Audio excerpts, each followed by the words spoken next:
扎西德勒各位观众朋友们，大家好，欢迎您收看藏人行政中央电视台本周西藏华语新闻节目。本期的新闻要点有：达赖喇嘛尊者出席澳洲、欧洲及西藏青年大会举办的长寿法会；达赖喇嘛尊者致函祝贺新任坎特伯雷大主教；达赖喇嘛尊者在达仁萨拉为台湾信众开示佛法。斯政边巴斯人出席第7届印度青年学者藏学研讨会开幕式。斯政边巴斯人在加拿大会晤国会议员及民间团体代表。藏人行政中央选举委员会公布2026年流亡藏人大选日程。联合国专家严重关切洪嘎多杰荣波切在越南拘押期间离奇死亡事件。驻澳洲和布鲁塞尔代表出席中华民国114年国庆酒会。中共受害者群体在悉尼举办中国国殇日祭会活动。每周展望90华诞及慈悲年庆祝活动。下面请看详细内容。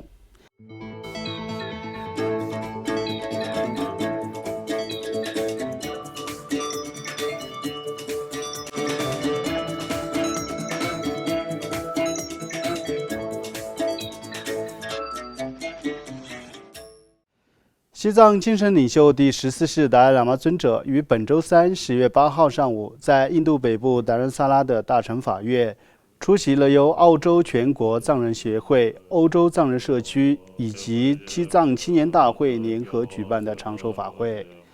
在尊者从寝宫莅临大乘法院时，身着传统服饰的舞者击鼓起舞，僧众吹响法号，引领尊者步入会场。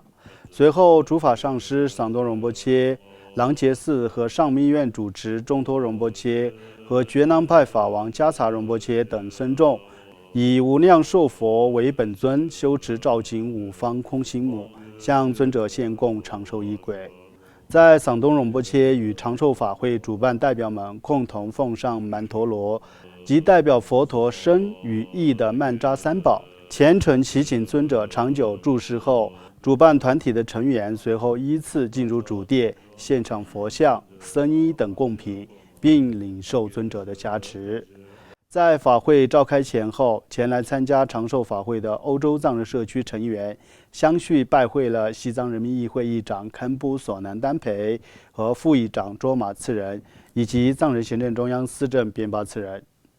另外，达赖喇嘛尊者还于上周六10月4号致函伦敦主教萨拉穆拉里女爵士，祝贺她被任命为坎特伯雷大主教。尊者在贺函中祝贺穆拉里女爵士成为英国圣公会的首位女性领袖，并强调有科学证据表明，在慈悲心方面，女性往往对他人的感受更加敏感。因此，尊者坚信，如果有更多的女性担任领导职务，世界将会变得更加包容与和平。尊者在贺函最后表达了诚挚的祈愿与衷心的祝福。与此同时，应台湾华人请法团之祈请，达赖喇嘛尊者还于10月4号上午，在印度北部达仁萨拉的大乘法院，向台湾为主的5800多名信众开示佛法及口传多种心咒。达赖喇嘛尊者在法会上发表讲话时，谈到弘扬佛法的重要性，并强调无论哲学见解有何不同，都应尊重世界上的所有宗教传统。尊者表示，在佛教的语境中，我们谈论的是对一切众生的慈悲关怀，但我与藏人有着特殊的因缘，我将尽我所能继续为他们服务。尽管目前西藏仍在中国共产党统治之下，但越来越多的中国人对佛教及源自那兰陀的传承产生兴趣。从历史上看，中国曾经是佛教兴盛之地，也许佛教将再次在中国复兴。至今为止，我都在为此尽力，并相信自己将活到100岁以上。因此，我会继续许愿，并努力让佛法繁荣兴盛。另外，藏人行政中央司政边巴次仁于本周三10月8号出席了在印度北部达仁萨拉召开的第7届印度青年学者藏学研讨会开幕式。为期2天的会议汇聚了来自印度各地的30多名专家与学者。资政辩发次人在会议上发表讲话时，强调应当强化西藏作为历史上独立国家的地位，提升中间道路政策的道义与现实价值，并呼吁国际社会正视中国政府在各种行动背后的政治意图。此外，藏人行政中央资政辩发次人还于9月25号至11月7号间访问了加拿大渥太华，与该国议员、公民社会代表、记者及学者进行了交流，争取了对西藏自由事业的支持。本次访问加拿大的重点活动之一为一场记者会。资政在会上对中国在西藏推行的殖民式寄宿学校制度表示严重关切，并称此举是中国政府的系统性汉化的策略。资政还与多名加拿大议员深入探讨了未来在国会中的相关倡议与合作方式，推动涉及宗教自由与人权的相关动议。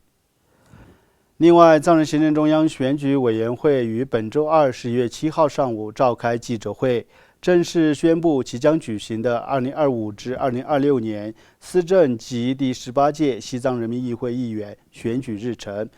选举委员会主席洛桑依西和2名副选举专员在记者会上宣布，2025至2026年度司政及第18届西藏人民议会议员的初选将于2026年2月1号举行，正式选举定于2026年4月26号举行，而选民登记将于2025年10月8号正式开始，于11月8号截止。随后，选举委员会还公布了司政及第18届西藏人民议会议员候选人行为准则。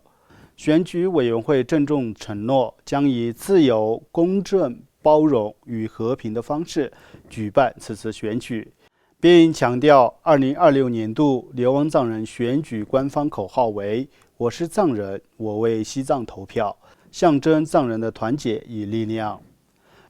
与此同时，一组联合国人权专家于近日对西藏安多果洛知名高僧珠姑洪嘎多杰荣波切被逮捕、强迫失踪，并在越南拘押期间离奇死亡的事件表达严重关切。专家们指出，此案涉及任意剥夺生命、侵犯人身自由与安全，以及禁止强迫失踪等问题。因此，敦促中越两国政府依据国际人权标准，特别是明尼苏达潜在非法死亡调查议定书，进行独立、迅速且透明的调查，并要求中越两国政府详细说明洪嘎多杰荣波切被捕、拘留、死亡及火化的具体情况，澄清两国之间是否存在合作关系。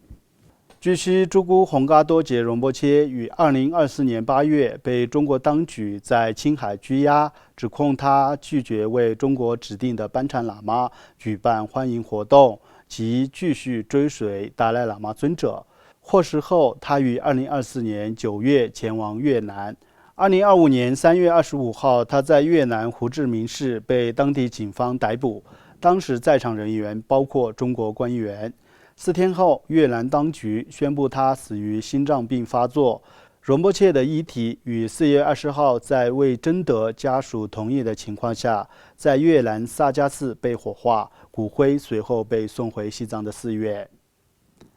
此外，藏人行政中央驻澳洲代表噶玛森格与驻布鲁塞尔代表仁增屈真根康于本周分别出席了在澳大利亚与比利时举行的中华民国114年国庆酒会。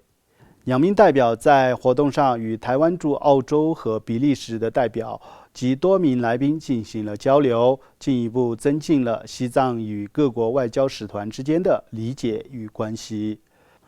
与此同时，在中共建政76周年之际，藏人行政中央驻澳洲华人事务联络官达瓦桑姆于上周三10月1号与维吾尔、香港及中国民运团体的代表共同参加集会，谴责中共长期侵犯人权的行径，并声援所有受中共压迫的群体。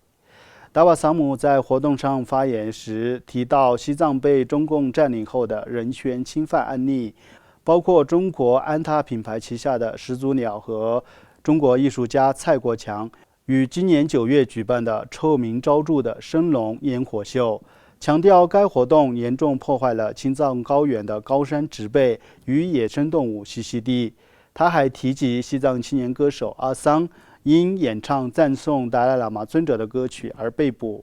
以及一名叫张雅迪的中国青年女性因参与华语青年挺藏会线上运动而遭中国国安强迫失踪等事件。他强调，这些仅是中共系统性打压藏人与异议声音的冰山一角。当天，在奥地利藏人协会的组织下，50多名藏人与中国维权人士也在奥地利维也纳的中国使馆前举行了和平抗议活动。请继续收看本期节目的最后一则消息。作为达赖喇嘛尊者9世华诞及慈悲年活动的一部分，世界各国的藏人和支持者继续通过举办各类活动，推广尊者的慈悲理念和西藏的传统文化。在美国马萨诸塞州藏人协会于近日在北安普敦音乐学院举办了纪录片《使命喜悦：在困境中寻找幸福》的特别放映会。在欧洲似水流杠协会在庆祝该组织成立46周年的同时，也隆重庆祝了达赖喇嘛尊者的9世华诞及慈悲年。在法国，该国9世华诞组委会与驻巴黎联络处联合举办了达赖喇嘛尊者智慧遗产巡回展览。在印度，位于达仁萨拉的藏人定居点办公室与前来参加法会的台湾佛教团体合作，在当地的把苏河附近举行大规模清洁活动，响应当地政府的清洁达仁萨拉计划。在锡金邦，当地9世华诞组委会与图登达吉林寺僧众以及康嘎托藏人定居点联合举行祈愿法会、共生以及放生活动等形式，隆重庆祝了达赖喇嘛尊者9世华诞及慈悲年。观众朋友们，以上就是本期节目的全部内容。欲了解更多有关西藏境内外的讯息，请登录屏幕下方的网址。感谢大家的收看，我们下期节目再会。